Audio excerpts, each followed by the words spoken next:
Hey everybody, I'm Joy Purdy. So what makes a hero a hero? Well, for one, heroes never think they're heroes after they do something amazing. And then there are those who are born heroes. That innate quality just shows up when even they least expect it. I met up with Matt Kennedy and his wife CHERYL at Matt's fire station. Matt is a firefighter in Jacksonville, Florida, but he wasn't working when he and his wife came across a fiery wreck on a highway. It was a fatal crash, and Matt saved 2 people from a burning vehicle. Oh yeah, CHERYL's an ER nurse, and she tended to the victims. It really is amazing. Be sure to like this episode, subscribe, follow. Oh, and you're going to want to share their story. With me now is Matt Kennedy and CHERYL, his wife. And you guys remind me of the kids' movie, The Incredibles, because not only are the 2 of you heroes in this story, but your kids are also serving in the same capacity, really. So let's talk about what happened the night of the crash. It was June 7th, I believe. Mm-hmm. What happened? What did you see? There was a crash involving a motorcycle, a couple of motorcycles, and an SUV. SUV, yeah. Yes. So what happened? So we had been at his mom and dad's in Palatka all day doing some work, visiting, seeing them, left later than what we had anticipated to leave. And I was driving actually, and we were coming up over the crest in the road, and I said, wow, it looks awful bright, up ahead, something's going on. And then we just see huge, big explosion, yeah. Fireball. And he's saying, drive past it before you stop, drive past it before you stop. As soon as you get out, call 911. We pulled past the car that was burning. As soon as I got out, I saw the motorcycle guy on the road. Knew he was deceased right away. Asked her to call 911, headed to the car, or the SUV to check and see what was going on, and it was burning from one end to the other. And the closer I got, I could hear people screaming inside it. So, oh my God. Yeah, that got a little hairy. So this is interesting. You are a firefighter. You've been a firefighter for how long? I've been in Jacksonville for 24 years, but 30 years altogether. 30 years. Yeah. Is this something that you've ever seen before? Not that soon. We show up to them, but it's never right away. So we're always there after the fact. This was right in front of us, and we were the only ones there. So when you pulled up and you got past it, pulled up, did you just immediately jump out? Immediately. Got out. She parked the car, immediately got out, and as I was walking to the car, I saw the motorcycle guy, the guy on the motorcycle in the road, knew he was deceased. So went right past him, headed to the SUV. It pushed against the guardrail, and driver's side all the way back was burning. And when I got to the rear of the vehicle, I could hear people screaming inside of it. I went around to the passenger side of the car. There was about 6 inches between a guardrail and the car, and kind of squeezed in between it. And I did everything I could with my hands to bust the window. And I beat and beat and beat. And I've even put my knife in my hand and beat on it. I just couldn't get it to break.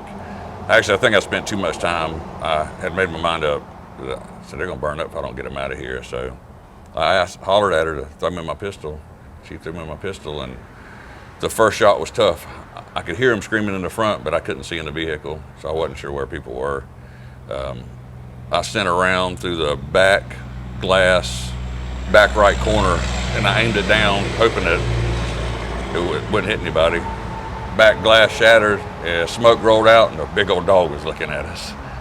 It was the driver's service dog. Huge dog. Oh, yeah, gosh. Big dog. So me, a couple of the guys got it real quick. We pulled the dog out. Gave the dog to me. Yeah, gave the dog. So I took the dog. Took the dog away. Over to the side of the road. And were other people stopping at this point? There were other people Okay. stopping, so I passed the dog off to them. Yeah. After I called 911, I was just trying to keep everybody away from the deceased victim off the road, trying to make sure traffic stopped and nobody else got injured. Now, So- see, this is interesting because you are an ER nurse, Yes. which is why I called you guys the Incredibles.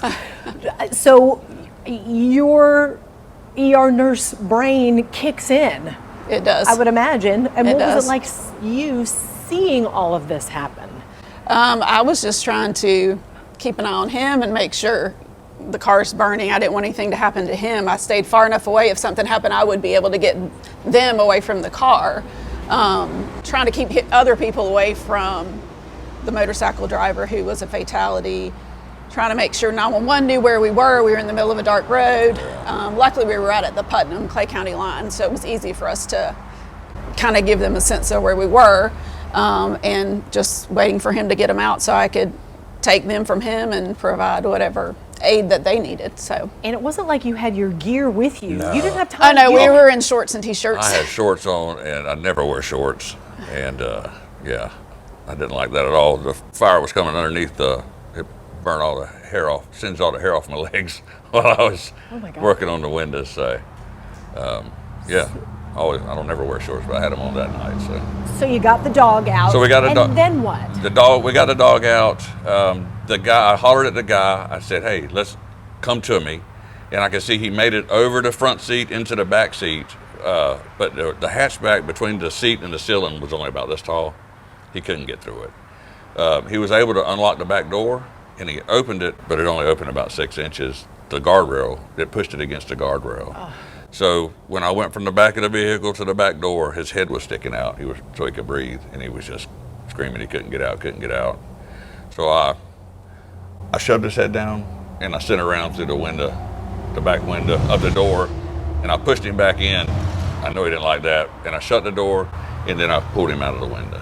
So you shot that window out. I shot the window you out. could get him through the window. Absolutely. Because you couldn't open the door. I could not open the door. Couldn't do it. And the rest of the car was all on fire. Yeah, it was all burning. So you get him out. Yeah, as soon as he gets out. I take him. I'm checking on him, and moving him away from the fire, making sure he could breathe. He didn't have any other injuries. He tells me his mom's in the front seat. Yeah, he's yelling that his mom's trapped in the front passenger seat. So I went to the front passenger door. I couldn't see in it at all, and she wasn't screaming anymore. So very nervous to shoot those rounds because I couldn't see her. My goal was I tried to shoot the bottom corner of the window so it'd go into the dash. I shot 3 times and it ricocheted off the glass. It didn't even go in. So I backed up, able to take a breath and look in the back window that I'd shot out and could see her slumped down in the back of the seat. So I went where her face was, right in front of her face, and shot around through the window. Broke the glass. I was able to get up on the guardrail and we pulled her out. Yeah, and she wasn't able to help get herself out at all. She was an elderly lady. She was a little bit conscious. When I started pulling on her, she came to. And got her pulled out, got her on the ground. I got her on the ground, drug her 5 feet, turned around to go get CHERYL to work on her, and where she was sitting was fully involved. Yeah. It was really, really close. So you got her out just in time before her seat gone. Was annihilated by fire. Mm-hmm. Yeah, it was real close. Got CHERYL, walked right back to her, and she started working on her. She was bleeding and, just complaining of pain. She was coughing. She was a little in and out, of being coherent or not. She was worried about her son. So just, keeping her calm, keeping her still, doing all the trauma protocol that you do so, people don't get more injured. I went to put my pistol up, and when I turned around, the first fire engine was getting there. So, you had all of this done before. They wouldn't have made it if we hadn't. It was close. Do you even have time to think during all of this? I've been real fortunate, and I know the good Lord has helped me out a lot. Stuff slows down in situations for me like that, so it didn't really seem that big of a deal. Just was doing. Not a big deal. Yeah, I mean it was. Well, it was a big deal after, but in the moment, you kind of go to a different mindset, I think, that we're both used to when you're having to do things that most people wouldn't do. Yeah, it afterwards was a adrenaline dump for sure. It took a little bit out of me, but while I'm doing it, I didn't even think about it. Now, Matt, you said obviously that not something that you have come across before. As a nurse, how long have you been a nurse? I've been a nurse 26 years, so for a long time. It's a different situation. Rescue's already brought them. We kind of work in a controlled chaos in the emergency room. So not a lot out on the street, but I've been fortunate to have a lot of training and work with a lot of good nurses and physicians, and knew what to do. Has this ever happened to you before, where you've come upon a situation and both of you jump into action? We've had situations where we've pulled up on wrecks, but nothing to that Never extent. to this Ever extent. to where we've had to do anything like that. No. Never give that kind of aid to anybody. Well, both of you are heroes. And I know it's, yeah, you're shaking your head. I know it's probably uncomfortable to talk about. So I am going to ask you, CHERYL, about Matt, the hero. I couldn't have pulled them out of the burning car or the broken window. That's his forte. Watching him work, tell me about your thoughts, just seeing him in action. Scary. I wanted to stay far enough where I could see him in case something happened. Proud. He saved their lives.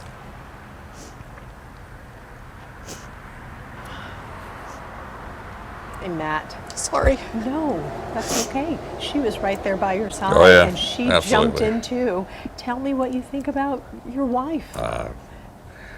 I'm glad she was there with me. There's no doubt about it. That's for sure. It's much better when you got somebody that's helping. So I didn't want to do it by myself. So it was good knowing she was there. Absolutely. And then when everybody was out, knowing that somebody could take care of them. So that was good. This doesn't end here. You all have 4 kids. Yeah. Yes. Tell me about your kids. Tell me what they're doing. So our oldest daughter is a clinical mental health counselor. She specializes in kids. She works for the Macon County School District from ages 4 to 18. She serves. And then our youngest daughter, who's 21, is going to school to be a teacher. And then I'll let him brag on the boys. My oldest boy, Colby, 24. He's a firefighter in Baker County, working with some retired guys that I used to work with, so that's kind of weird. I have to tell him not to listen to all the stories. So Yeah, don't believe everything they say about us. that's exactly right. They've known us a long time. And then my youngest son was playing baseball and going to Emeryville to be an engineer, mechanical engineer, and came home and said, "Dad, I want to be a fireman." So he's in fire school and EMT school and going to do it too. So each of your children, in some form, is serving others. Yeah, I'm fortunate, very fortunate. How do you feel about that? Because it seems like it's in your DNA. I'm proud. There's no doubt about it. Yeah, Absolutely. they've worked hard. They're good kids, good adults now. Yeah. Now, we did talk about the 2 who are going to be firefighters. Yes. You know, Mom got this worry, and now a new generation of worry. It's a little nerve-wracking, but God has called them to that profession. Yeah, it's funny. I've never worried, and I do worry with my boys doing it. So, it's different when your kids are doing it, and it's okay for me to do it, but when they're doing it, it's definitely different. And you said they were called to this profession. It's not what they both started out to do. Yeah, They both went on different career paths. We've always encouraged them to do what they felt like they were led to do. I never pushed them to do this at all. Absolutely. So, I'm proud of them, though. Makes me nervous, though. It makes my mama heart nervous. Well, But they've had a good teacher. Thank you. that's awesome. Thank you so much for sharing your story. I appreciate that. And it's such an honor to be able to introduce everyone to a hero family. Thank you. Thank you. I am in love with the Kennedys. I mean, even after our conversation, Matt apologized to CHERYL for barking orders at her in the heat of that moment during that circumstance. And then CHERYL admitted she was doing the same thing to other people who were starting to crowd around while she was trying to keep everybody away from the motorcyclist who died and tend to the victims as well, those who were hurt. I am so thankful they trusted me to share their story. Be sure to subscribe, like, follow, and share my podcast so we can keep helping others discover life's joys.